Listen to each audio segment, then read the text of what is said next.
Hi friends, നമുക്ക് വളരെ tasty ആയിട്ടുള്ള ഒരു ബീഫ് ചില്ലി റെസിപ്പി തയ്യാറാക്കിയെടുത്താലോ. അപ്പോൾ നമുക്ക് വീഡിയോയിലോട്ട് പോകാം.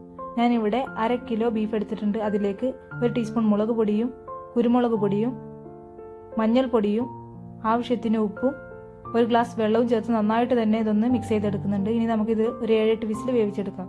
ഇനി ഈ വേവിച്ച ബീഫ് നമുക്ക് ഇതുപോലെ നീളത്തിലൊന്ന് കട്ട് ചെയ്തെടുക്കണം. ഇനി നമുക്കൊരു ബൗളിലേക്ക് ജിഞ്ചർ ഗാർലിക് പേസ്റ്റും ചില്ലി ഫ്ലേക്സും മുളക് പൊടിയും കോൺഫ്ലോറും ഗരം മസാലയും വിനാഗിരിയും ആവശ്യത്തിന് ഉപ്പും 2 ടേബിൾ സ്പൂൺ ബീഫ് സ്റ്റോക്കും കൂടി ചേർത്ത് നന്നായിട്ട് തന്നെ ഒന്ന് മിക്സ് ചെയ്യണം. ഇനി മിക്സ് ചെയ്ത ഈ മസാലയിലേക്ക് ബീഫ് നന്നായിട്ടൊന്ന് കുഴച്ചെടുക്കണം. ഇനി ചൂടായ എണ്ണയിലേക്ക് ഓരോന്നിട്ട് വറുത്ത് കൊടുക്കാം. അപ്പം നമ്മുടെ ബീഫ് ചില്ലി റെസിപ്പി ഇവിടെ റെഡി ആയിട്ടുണ്ട്.